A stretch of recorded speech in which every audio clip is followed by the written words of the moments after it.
Hello, ladies and gentlemen. My name's Steps Basic, and welcome back to my community show. Announcements first. It's good to be back, honestly. I know I joke about it, but I think about myself very much as a workaholic. I do very good, do pretty well about keeping my work and my personal life separate, But even still, when I stop working, my brain starts to go a bit rude, a bit mean. So the longer I stay away from keeping my brain occupied, the worse it gets for me. But even still, it's good to be back, and I can't guarantee that I'm going to be 100% funny. Not that I ever really was, but I try my best. But now that we've finished Portal, I kind of want to look for another puzzle game to play. I'm putting it off. I've seen a couple of games that look really good. The Pedestrian, for one, but I've watched other people play it, and I don't want to. I don't want to jump into a game that I already kind of know, because it kind of defeats the purpose of puzzle games if you know the puzzles, and it's a bit too fresh, as it were. Apart from that, I also have Superliminal, which looked kind of interesting, a little kind of out of the box sort of thinking thing. I've watched that, but not recently, so I might put it off a bit more because even though it's not recent, it's still fairly new, and I have a good memory, so I might put it off a bit more. So I am going to be starting back up my Thimbleweed Park playthrough next month or next week. So yeah, there's that. I'm gonna be working more into The Last of Us, of course, and I was kind of proud last week.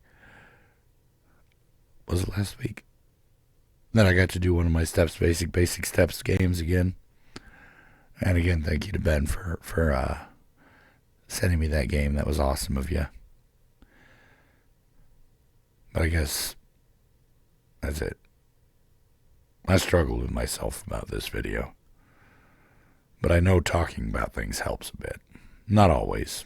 And sometimes you can't just talk because there's nothing to say.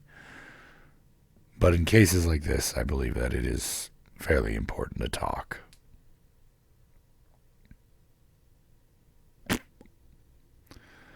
Aunt Val was a pretty amazing person, all things told. I knew her, well, basically since before my ex-wife and I met. Or, well, we met, but we had nothing going on at the time. And it was great, You hear all the time about strong women. She wasn't a strong woman. She was a freaking powerful woman. She had a powerful presence. And, I'd seen her upset, and I'd seen her, Lord knows, I'd seen her angry. But more often than not, I'd only ever seen her happy, and that was a good thing. And, I don't know much about her professional life, but I do know that she was pretty successful from the sound of it.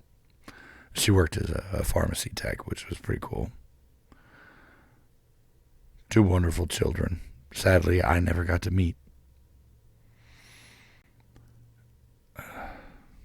Kiddo went back to Arizona, I think it was last year or the year before, and she got to meet them, and that was great, and I'm glad that she got to meet them. I wish I had.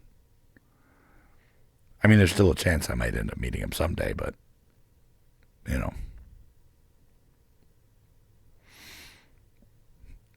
I'm not going to talk about where the kids are going to go next because honestly, I don't know, and it just kind of upsets me to think about.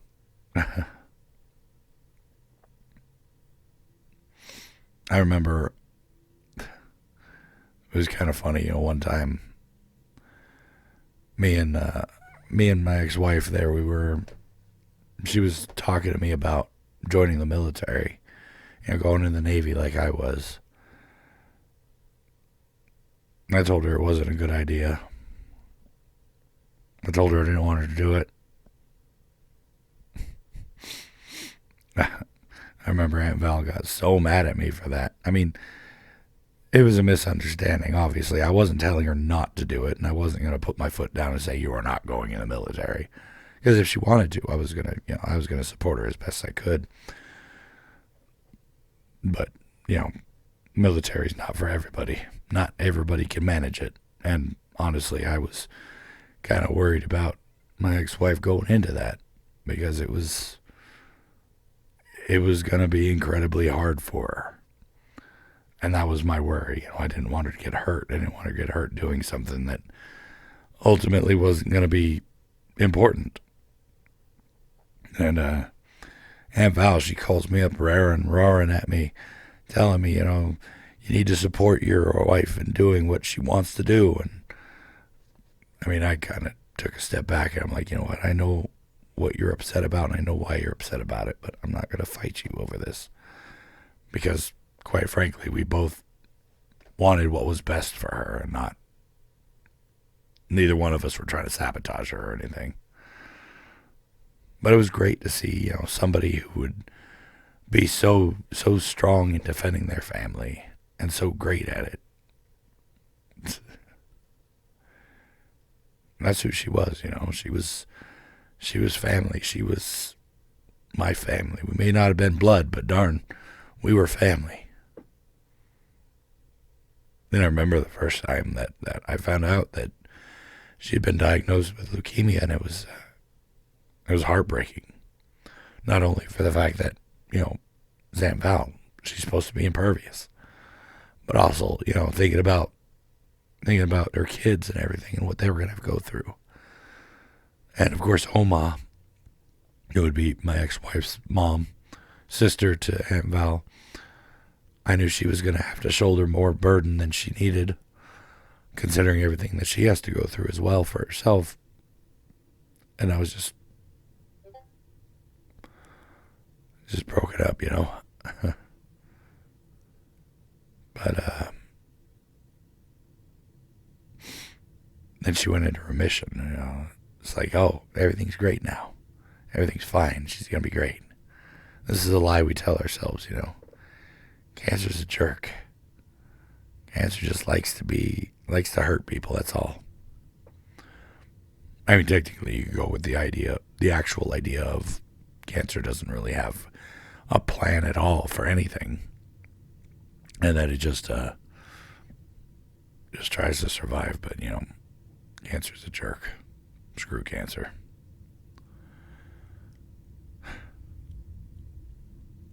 I knew there was nothing I could do to help. Which for a person like me is one of the hardest things. Is even, getting tested for bone marrow, getting my test done for that, I knew I would never get chosen.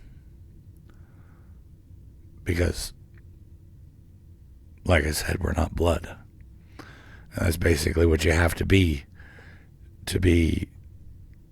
a match for bone marrow. Is like the best chance she had was from her brother, and I'm not even sure if that worked out or if they even had any time for it.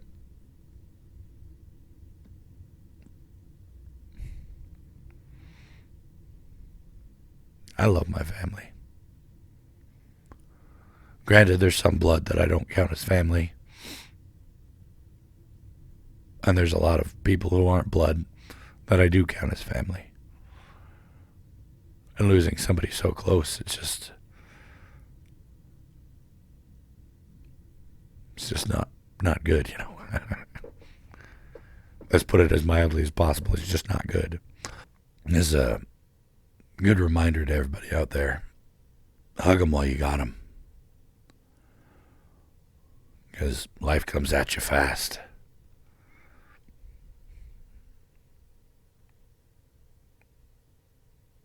Losing somebody is not easy.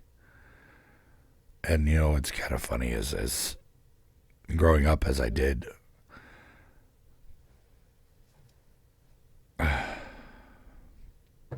growing up as I did, it was like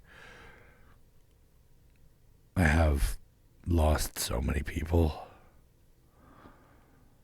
through death or circumstance that I get over it quickly. And I hate it. I want it to hurt. I want it to hurt more.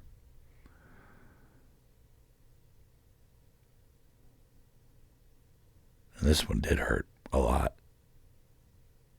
It still does. Chances are I'll be back to normal in a couple of days, and I hate that. Worse off, I don't even know if I can go to her funeral. We ain't exactly rich folk over here. I can't travel across the country for it. I'm going to be sending, if at all possible, depending on when and how, I'll be sending Lizzie to it. Because I feel like it might be a little bit better for everybody else that way.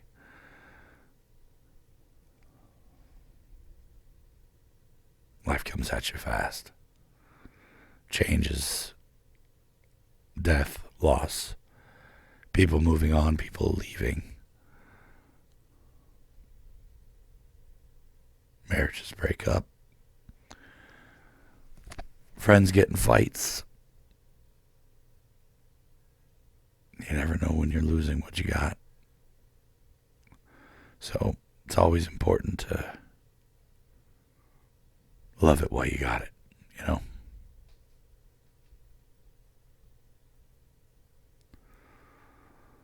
I mean, I don't know exactly what I'm going to say, what else I can say. Like I said, this is a situation I can't do anything to help with. And I hate it. I hate that I can't. Because the type of guy I am, I'm a fixer. I have to fix things. That's all I got. Fighting myself for this video, I was just like, I don't want to, because maybe it's still a little too fresh. Maybe I'm still a little too weak at the moment, but no.